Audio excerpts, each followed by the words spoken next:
বর্তমানে NEP programme অনুযায়ী তুমি যদি কলেজে অ্যাডমিশন নিতে যাও সেই ক্ষেত্রে তোমার কাছে তিনটে অপশান থাকে। এক হচ্ছে অনার্স, দ্বিতীয়ত হচ্ছে মেজর, তৃতীয়ত হচ্ছে মাইনর।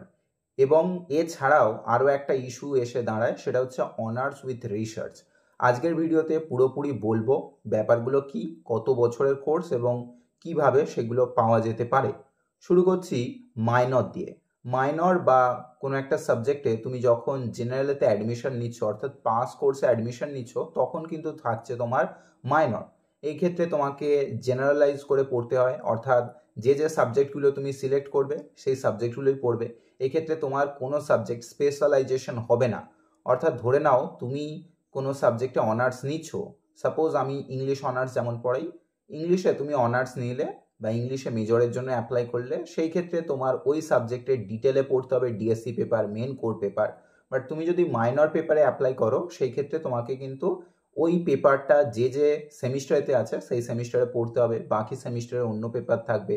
এইভাবে কিন্তু মাইনর বা জেনারেল বা পাস সাবজেক্ট কিন্তু থাকে। এই ক্ষেত্রে তুমি 3 বছর পরে গ্র্যাজুয়েট হয়ে যাবে। 3 বছর পরে তোমার গ্র্যাজুয়েশন সার্টিফিকেট থাকবে, যেটা নিয়ে তুমি যে কোনো জায়গায় অ্যাপ্লাই করতে পারো বা শো করতে পারো। সেকেন্ড হচ্ছে মেজর ব্যাপার। মেজরটা একটু কনফিউজিং হতে পারে। মেজরটা ব্যাপারটা হচ্ছে তোমার যেরকম গ্র্যাজুয়েশন হয় সেইভাবেই গ্র্যাজুয়েশন হবে, তবে কোনো একটা সাবজেক্টে তোমার স্পেশালাইজেশন হবে। ফর এক্সাম্পল তুমি হিস্ট্রিতে অনার্স করলে, বা তুমি জিওগ্রাফিতে বা ইংলিশে, বেঙ্গলিতে, যে কোনো সাবজেক্টে তুমি অনার্স করছো, এই যে অনার্সের জন্য তুমি অ্যাপ্লাই করলে সেটা হয়ে গেল তোমার কিন্তু মেজরের ডিগ্রি। তবে মেজরের ডিগ্রিটা কোন ক্ষেত্রে পাওয়া যায়? তুমি যদি 3 বছর পরে লিভ নিয়ে নাও, অর্থাৎ গ্র্যাজুয়েশন সার্টিফিকেট সহ তুমি যদি বেরিয়ে যাও, সেই ক্ষেত্রে তোমার কিন্তু থাকছে মেজর ডিগ্রি। তোমার কিন্তু অনার্স ডিগ্রি থাকছে না, থাকছে তোমার মেজর ডিগ্রি। দেন হচ্ছে যারা 4 বছর কমপ্লিট করবে, নিজের কলেজেতেই 4 বছর কমপ্লিট করবে, তাদের জন্য থাকবে কিন্তু অনার্সের ডিগ্রি। এবার এই অনার্সের ডিগ্রিতে কেউ যদি আউটস্ট্যান্ডিং রেজাল্ট করে সেই ক্ষেত্রে এখনো পর্যন্ত বলা হচ্ছে 75% মার্কস। যদিও এটা পরবর্তীকালে কীরকম কনসিডার করা হবে, আদেও 75% থাকবে নাকি চেঞ্জ করে দেওয়া হবে, সেটা এখনও ইউজিসি থেকে বা এনইপি প্রোগ্রাম অনুযায়ী কিছুই বলা হয়নি। যতটা জানতে পারবো সেই ক্ষেত্রে তোমাদের আপডেট দিয়ে দেবো।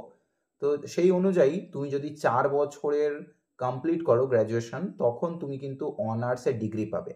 এবার এই যে অনার্সের ডিগ্রি, সেই ক্ষেত্রে তোমার যদি আউটস্ট্যান্ডিং নাম্বার থাকে, মেবি ধরে নেওয়া হচ্ছে 75% মার্কস, তখন তুমি কিন্তু মাস্টার্স করতে পারবে 1 বছরের মাথায়। এবং এই যে মাস্টার্স করবে তুমি 1 বছর, এখানেও তোমার যদি ভালো রেজাল্ট থাকে তুমি কিন্তু ডিরেক্টলি চান্স পেয়ে যাবে নেট সেটের জন্য, এবং অনার্স উইথ রিসার্চ তখন তুমি কিন্তু ডিগ্রি পাবে। অর্থাৎ যদি তুমি 4 বছর কমপ্লিট করো তবেই কিন্তু থাকছে তোমার অনার্সের ডিগ্রি। 3 বছরের মাথায় তুমি যদি লিভ নিয়ে নাও সেই ক্ষেত্রে তোমার থাকছে কিন্তু মেজর ডিগ্রি। এবং অন্যদিকে তুমি যদি 3 বছরের মাথায় জেনারেল আকারে পড়ো তখন থাকছে তোমার কিন্তু মাইনর ডিগ্রি। আশা করি ব্যাপারটা বুঝতে পেরেছ। তো তার জন্য 4 বছর কমপ্লিট করতে হবে অনার্স ডিগ্রি পাওয়ার জন্য, এবং তারপরে তুমি মাস্টার্স করবে 1 বছর, যেটা 2 বছর থাকতো এতদিন, সেটা 1 বছর করতে হচ্ছে, যেহেতু কলেজেই 1 বছর পড়া হয়ে যাচ্ছে। এবং এরপরে ভালো রেজাল্ট থাকলে তুমি ইউজিসি নেটের জন্য অ্যাপ্লাই করতে পারছো বা সেটের জন্য অ্যাপ্লাই করছো, এবং সেই ক্ষেত্রে তুমি কিন্তু অনার্স উইথ রিসার্চ পেয়ে যাচ্ছ। যদি 75% মার্কস থাকে তখন তুমি ডিরেক্টলি কিন্তু রিসার্চের জন্য চান্স পেয়ে যাবে, অর্থাৎ তুমি পিএইচডি করতে পারবে। আশা করি ব্যাপারটা বুঝতে পেরেছো, বোঝাতে পেরেছি। যদি ভিডিওটা ভালো লেগে থাকে লাইক করে দিও, চ্যানেলটা সাবস্ক্রাইব করে নিও। আর যদি কেউ ইংলিশ অনার্সের স্টুডেন্ট আমার কাছে পড়তে চাও বা ইংলিশ পাশে আছে, ইংলিশ মাইনর, সেই ক্ষেত্রেও কিন্তু যোগাযোগ করতে পারো। Thank you everyone.